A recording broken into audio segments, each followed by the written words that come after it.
Ngayong kabila mga summer outing, doble ingat po mga kapuso. Nito lang Holy Week break. Halos 40 insidente ng pagkalunod ang naitala ng Philippine Coast Guard. Karaniwan daw na biktima ay mga batang hindi nabantayan o kaya ay yung mga lasing. Nakatutok si Steve Dailisan. Di na umabot ng buhay sa ospital ang 24 anyos na si Jasper Perlas matapos malunod sa isang resort sa Barangay Tikiwan, Rosario, Batangas noong Biyernes Santo. Alas 12:30 ng madaling araw nang magkayayaan silang maligo ng mga kaibigan sa pool. Nagulat na lang ang mga barkada ni Jasper nang makitang nakalutang na siya. Sinikap daw siyang i-revive at itakbo sa ospital pero huli na. Ayon sa pulisya, lasing si Jasper nang mag-swimming. Masama ang loob ng mga kaanak ni Jasper lalo tila kulang daw sa kaalaman ang nakatalagang lifeguard ng mga oras na yon. Kung gayong kalaki ang kanilang resort, dapat naman hindi dalawa ang lifeguard ang kailangan doon. Hindi pa nagbibigay ng pahayag ang resort pero nag-alok daw ito ng tulong sa naulila ng biktima. Wala naman daw balak magdemanda ang kaanak ng biktima basta tulungan sila sa gastusin sa pagpapalibing.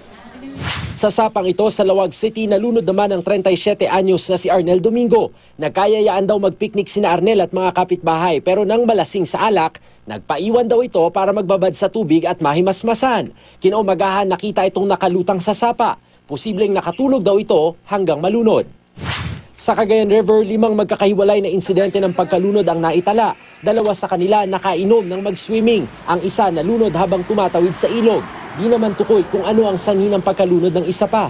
Sa Lemery, Batangas, patay naman ang 6 anyos na si Girlie Talag nang malunod sa swimming pool. Ayon sa pulisya, wala raw kasamang matanda ang bata habang nagsiswimming. Sa datos ng PNP, aabot sa 37 ang bilang ng biktima ng pagkalunod nitong Holy Week break. Sa bilang naman ng Philippine Coast Guard, nasa 10 na. Pero inaasahang madaragdagan pa ang bilang na ito kapag pumasok na ang report sa mga probinsya. Bukod sa mga batang napabayaan, kadalasang biktima yung mga lasing at nagna-night swimming. Para maging ligtas ang mga summer outing sa beach ngayong tag-init, basahin ang mga safety signages at restriction kung hanggang saan lang maaring maligo. Iwasang mag-swimming sa daungan ng barko, bangka at jet ski. Patnubayan ng mga nakatatanda ang mga batang lumalangoy. Iwasan ding mag-swimming kung nakainom. Yung reflexes mo mahina, hindi full yung yung reaction mo sa tubig. At most of the time, syempre, parang nangihina ka. Siguro hindi may lifeguard ang resort na pupuntahan at kung wala, maaring i-report sa hotline ng Coast Guard. Steve Dailisan, Nakatutok, 24 Oras.